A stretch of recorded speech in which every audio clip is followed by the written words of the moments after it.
me chamo Thaís Cristine, sou psicóloga clínica. Eu me chamo Débora, sou psicóloga clínica. E hoje vamos criar um espaço de pausa, consciência e concentração na pessoa que realmente importa, que é você. O nosso tema é a importância de dizer não. E aí, você tem dificuldade de dizer não? E aí, Thaís? Já melhorei bastante, mas a dificuldade de dizer não já permeou muitas áreas da minha vida e que eu percebi que foi me limitando diante das coisas que eu queria, sabe? Minhas escolhas, até de reconhecer as minhas próprias possibilidades e impotências, sabe? Eu também. Eu falo que é um processo de desenvolvimento.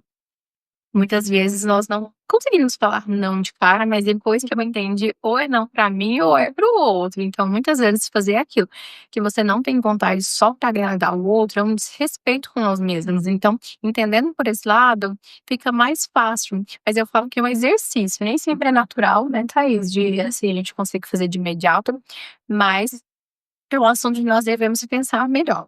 E é interessante que às vezes as pessoas me falam: "Débora, é muito difícil falar não". Por exemplo, não quero ir, não vou. Falo: "Mas tem um jeitinho de falar não, não preciso falar um não de cara". Tem outras maneiras de respeitar as minhas vontades e ao mesmo tempo ser educado com o outro, porque muitas pessoas me trazem que o principal receio e medo é magoar o outro. E Débora, porque é tão difícil dizer não. Hoje parece que muitas vezes dizer não está associado também a um sentimento de rejeição, de anulação e muitas vezes o que o outro vai pensar sobre você. Se você está sendo egoísta, se você só está pensando em você mesmo, se você é uma pessoa narcisista ou não. Já percebeu isso? Sim, por isso que eu acho que é tão difícil dizer não. Nós nos preocupamos muito com o que o outro vai pensar. Mas acaba que a gente vai se anulando, né? Se eu falar assim o tempo todo para os outros, eu tô falando não o tempo todo para mim. Então, eu acho interessante, você trouxe a questão que você foi desenvolvendo isso. Eu também. Eu lembro que se uma pessoa me convidasse para algum evento que seja, eu ia mesmo sem vontade de ir. Aí eu ia, era péssimo, mas pelo menos agradei a uma pessoa específica. Quando eu aprendi a falar, olha, não consigo ir dessa vez, enfim, e eu me senti tão bem, porque de fato eu não queria estar naquele lugar. E aí, depois, nós sentimos assim, uma recompensa no sentido de eu estou me respeitando, porque eu sou importante também, não é só o outro. E esse sentimento eu acho que ele é muito válido quando a gente começa a perceber que somos importantes sim na nossa vida. Talvez a gente foi crescendo numa cultura, né, que parecia que dizer não era a pior coisa do mundo, né, o egoísmo, e só o dizer sim que era importante.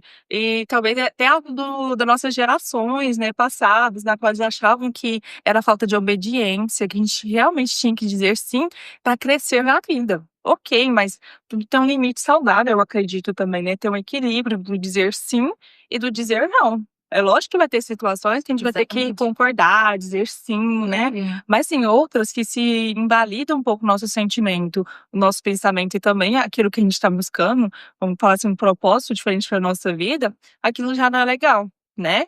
E quando a gente fala muito sobre a questão do não, temos de pensar sobre um limite. O que que é um limite? O que que você acha, Débora, que é importante um limite e por que que muitas vezes hoje a gente percebe que as pessoas estão sem limites, né, não estão conseguindo estabelecer isso? Eu falo que nós temos que colocar os limites nas relações, somos nós, né, às vezes: "Ah, eu me incomodo porque fulano não me respeita", mas eu permiti aquilo. Então, eu falo que tudo começa pelo autoconhecimento, né, nós falamos sobre isso já.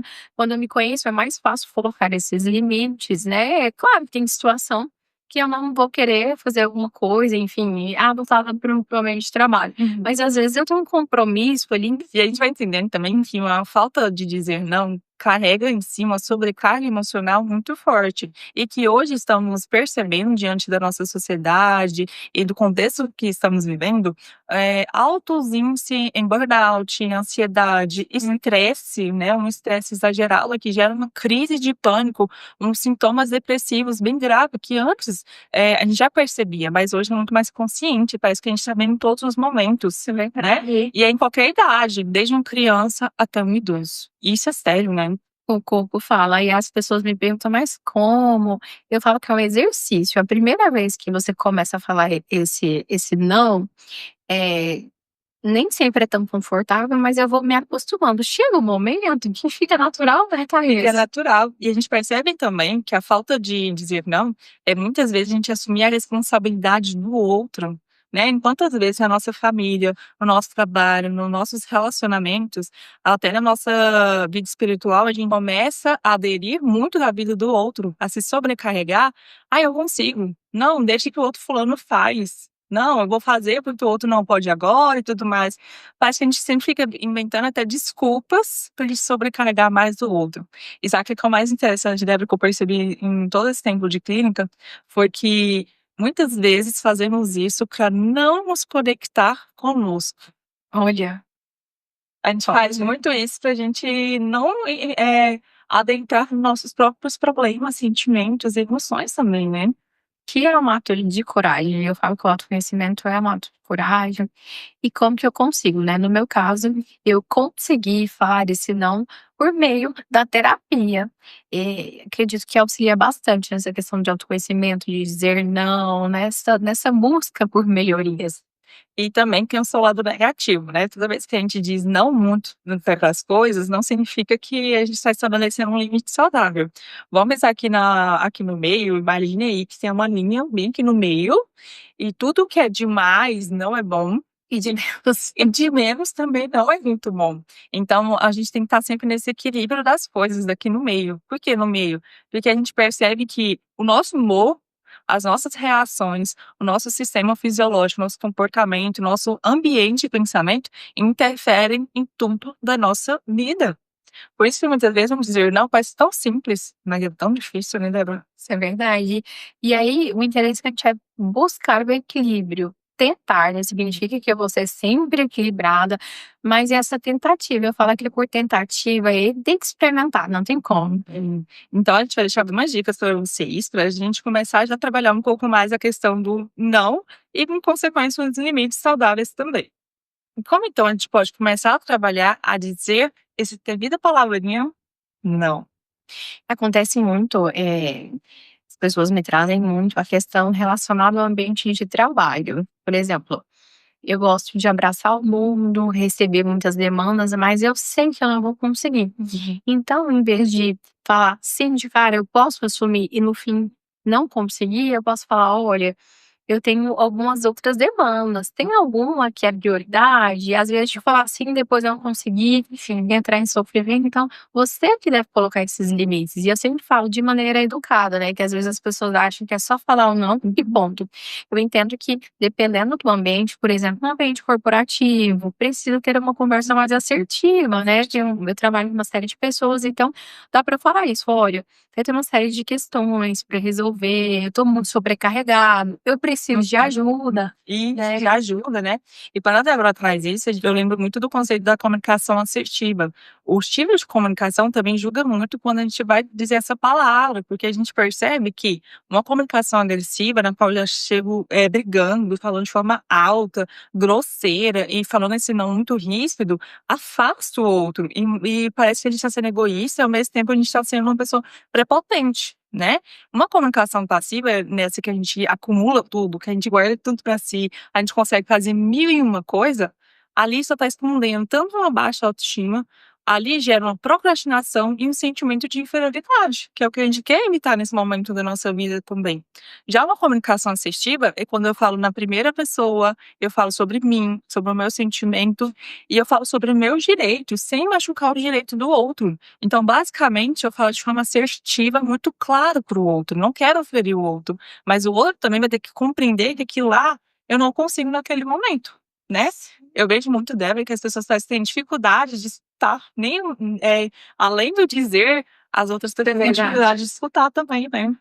Uma temática que vem muito na clínica em relação às mulheres que desempenham muitos papéis e, enfim, nós temos uma cobrança, né, em ser boa Uhum. em todos os papéis que nós desempenhamos. Então acaba que às vezes eu me dou tanto para minha família, para o marido, para os filhos e acaba Claro, né? para o trabalho e vou deixando coisas que são essenciais para mim, por exemplo, questão de autocuidado. Tem pessoas que me trazem: "Nossa, eu preciso voltar para academia, mas eu não tenho tempo". E aí chega até banaliza, né? "Ai, pra que fazer academia? Por que que a aquela pessoa fazer academia, gastando dinheiro com isso, mas na verdade é um autocuidado, né. Sim, então eu preciso separar e ter um momento que é só para você, mesmo eu sendo mãe, esposa, desempenhando atividades no ambiente de trabalho, eu preciso ter esse momento para mim, que é um dizer sim para mim mesma. Sim, isso, e dizer sim pra gente, a gente reconhecer que sim, temos dificuldades, temos conflitos internos e externos, temos problemas ali fora, mas a gente vai reconhecer que nesse momento,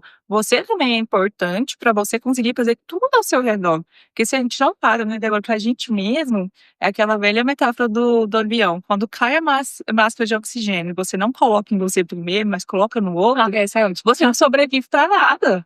Quando você coloca em você, é mais fácil você conseguir ajudar o próximo. Isso. E assim, nós sempre falamos que você não precisa dar conta sozinho, então, peça ajuda. A terapia é excelente nesse processo de autoconhecimento, de dizer não, né.